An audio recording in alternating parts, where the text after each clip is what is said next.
കാശ്മീരി പണ്ഡിറ്റുകളെ താഴ്വരയിൽ നിന്നും അടിച്ചോടിച്ചിട്ട് 35 വർഷം തികയുകയാണ്. ഈ അവസരത്തിൽ ബോളിവുഡ് നടനായ അനുപം ഖേർ പറഞ്ഞ വാക്കുകളാണ് ശ്രദ്ധ നേടുന്നത്. 1990 ജനുവരി 19 കാശ്മീർ ഹിന്ദുക്കളെ അടിച്ചോടിച്ച ദിനമാണ്. എല്ലാത്തിനും സാക്ഷിയായി ആ വീടുകൾ ഇപ്പോഴും അവിടെ തന്നെയുണ്ട്. ഭാരത ചരിത്രത്തിന്റെ കറുത്ത ഏടുകളുടെ ഓർമ്മകളാണ് നടൻ പങ്കുവച്ചിരിക്കുന്നത്.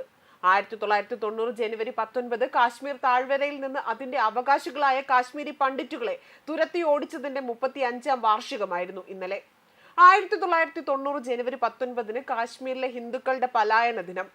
50,000-ത്തിലധികം ഹിന്ദുക്കൾ അവരുടെ വീടുകളിൽ നിന്ന് പുറത്താക്കപ്പെട്ടിട്ട് 35 വർഷമായി. ആ വീടുകൾ ഇപ്പോഴും അവിടെ തന്നെയുണ്ട്. ആ വീടുകളുടെ ഓർമ്മകളെ കുറിച്ച് സുകന്യ കാച്ചൂരി ഹൃദയസ്പർശിയായ ഒരു കവിത എഴുതിയിട്ടുണ്ട്. ആ മഹാദുരന്തത്തിനിരയായ എല്ലാ കാശ്മീരി പണ്ഡിറ്റുകളും ഈ വരികൾ പ്രതിധ്വനിക്കുമെന്നും അദ്ദേഹം പറഞ്ഞു. 1985 മുതൽ തന്നെ മുസ്ലിം ഭീകരരുടെ ഭീഷണിയെ തുടർന്നുകൊണ്ട് പണ്ഡിറ്റുകൾ പലായനം ആരംഭിച്ചു. എന്നാൽ ഈ ആട്ടിപ്പായ്ക്കലിന് കാശ്മീരിലെ മുസ്ലിങ്ങളുടെ പിന്തുണ കൂടി ലഭിച്ച ദുരന്ത രാത്രിയായിരുന്നു 1990 ജനുവരി 18. 1990 ജനുവരി 4 എല്ലാ ഹിന്ദുക്കളും താഴ്വരയിൽ നിന്ന് എത്രയും പെട്ടെന്ന് തന്നെ ഒഴിഞ്ഞു പോകണമെന്ന് ഹിസ്ബുള്ള മുജാഹിദിന്റെ ഭീഷണി സന്ദേശം പത്രത്തിൽ പ്രത്യക്ഷപ്പെട്ടത്. 1990 ജനുവരി 18 രാത്രി കാശ്മീരിലെ വൈദ്യുതി ബന്ധം പോലും ഭീകരർ താറുമാറാക്കി.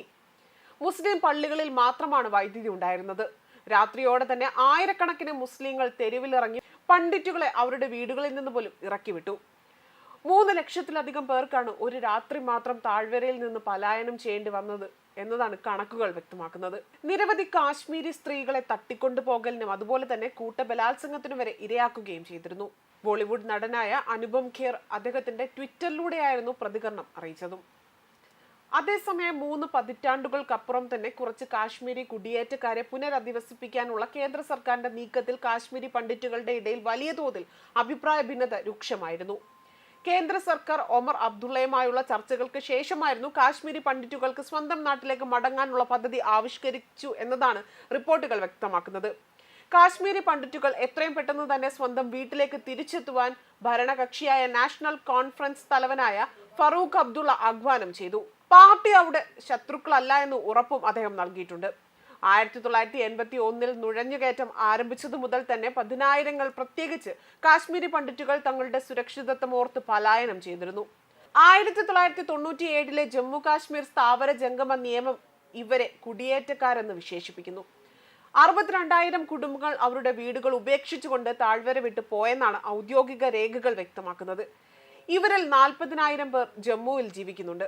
20,000 പേരാകട്ടെ ന്യൂഡൽഹിയിലും. അതേപോലെ തന്നെ 1989 മുതൽ തന്നെ 219 കാശ്മീരി പണ്ഡിറ്റുകൾ താഴ്വരയിലേക്ക് മടങ്ങാൻ താല്പര്യം പ്രകടിപ്പിച്ച 419 കുടുംബങ്ങളുടെ പട്ടിക തങ്ങൾ ആഭ്യന്തര മന്ത്രാലയത്തിന് 2019 തന്നെ സമർപ്പിച്ചിരുന്നുവെന്ന് ജമ്മു കാശ്മീർ പീസ് ഫോറം തലവനും കാശ്മീരി പണ്ഡിറ്റുകളുടെ പ്രതിനിധിയുമായ സതീഷ് പറഞ്ഞിരുന്നു.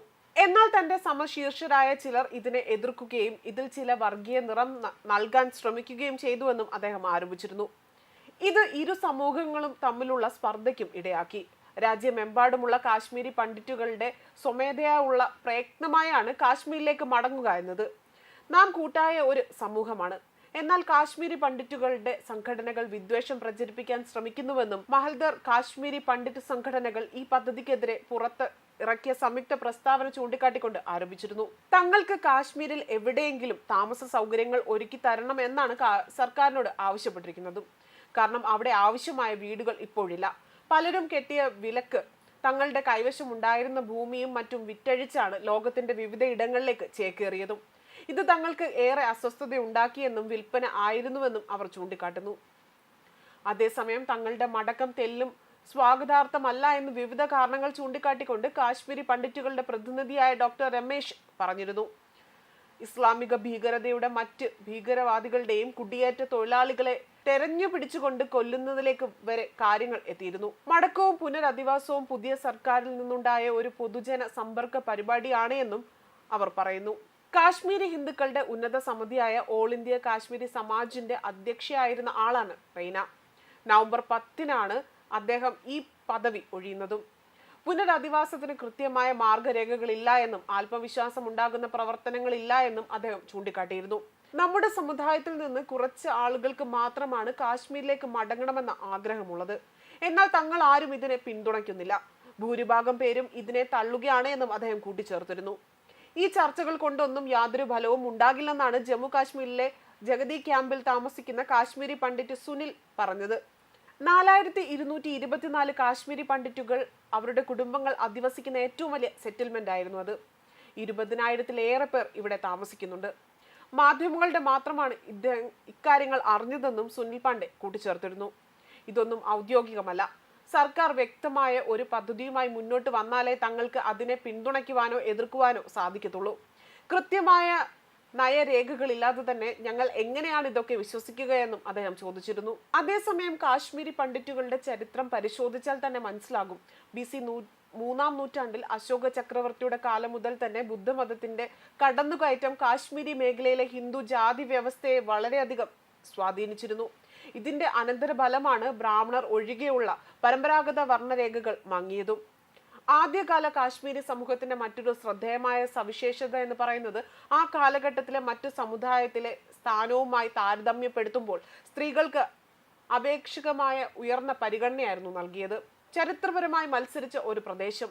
വടക്കേ ഇന്ത്യ 8-ാം നൂറ്റാണ്ട് മുതൽ തുർക്കിക്ക് അറബ് ഭരണകൂടങ്ങളുടെ ആക്രമണത്തിന് വിധേയമായിരുന്നു. എന്നാൽ അവർ പൊതുവെ തന്നെ പർവ്വതങ്ങളാൽ ചുറ്റപ്പെട്ട കാശ്മീർ താഴ്വരയെ അവഗണിച്ചിരുന്നു.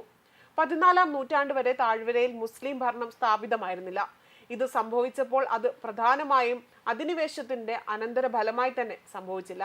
ഹിന്ദു ലൊഹേറ രാജവംശത്തിലെ ദുർബലമായ ഭരണത്തിന്റെയും അഴിമതിയുടെയും ഫലമുണ്ടായ ആഭ്യന്തര പ്രശ്നങ്ങൾ കാരണം തന്നെ മെഹബൂൽ ഹസൻ ഈ തകർച്ചയെ വലിയ തോതിലാണ് വിവരിക്കുന്നതും. പാകിസ്ഥാൻ അധീനതയിലുള്ള ജമ്മു കാശ്മീരിലെ പ്രദേശവാസികൾക്ക് താഴ്വരയിൽ സായുധ കലാപം വളർത്തുന്നതിൽ നിർണായക പങ്ക് വഹിക്കാൻ കഴിയുമെന്ന് മനസ്സിലാക്കിയ പാകിസ്ഥാൻ രഹസ്യാന്വേഷണ ഏജൻസികളും ദ്വിമുഖ തന്ത്രം സ്വീകരിക്കുകയായിരുന്നു.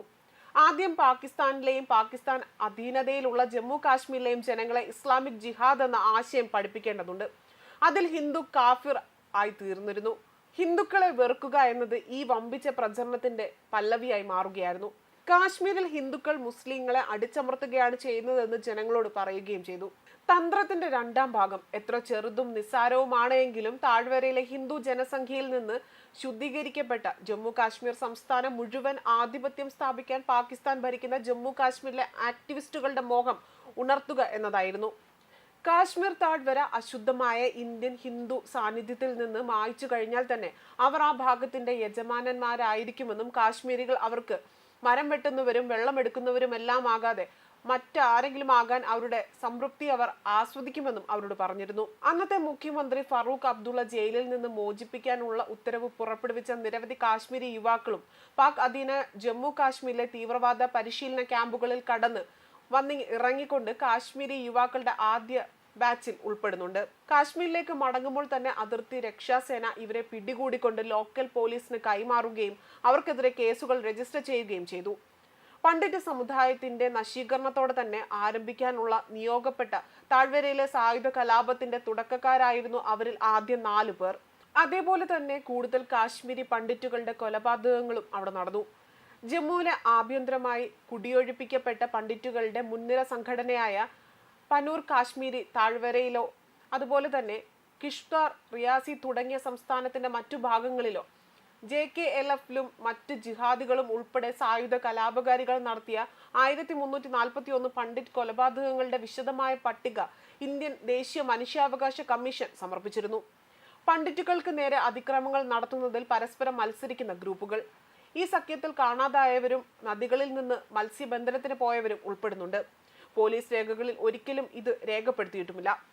പാകിസ്ഥാൻ അധീനതയിലുള്ള ജമ്മു കാശ്മീരിലെ പലായന ക്യാമ്പുകളിൽ പരിശീലനത്തിനും ആയുധങ്ങൾക്കുമായി കാശ്മീരി യുവാക്കൾ നിയന്ത്രണ രേഖ കടന്നുകൊണ്ട് രഹസ്യമായി തന്നെ കടന്നു കയറുന്നത് ഇന്ത്യൻ അതിർത്തി രക്ഷാസേനയ്ക്ക് കൈക്കൂലി നൽകിയെന്ന പരക്കെ പ്രചരിച്ചിരുന്നു. സോംപോറിലേക്കും കുത്വാരയിലേക്കും ഒക്കെ തന്നെ നിയന്ത്രണ രേഖയ്ക്ക് സമീപമുള്ള നഗരങ്ങളിലും ഒക്കെ തന്നെ ചില മുദ്രാവാക്യം അക്കാലത്ത് സാഹസികകരമായ കാശ്മീരി യുവാക്കളുടെ ചുണ്ടിൽ ഉണ്ടായിരുന്നു.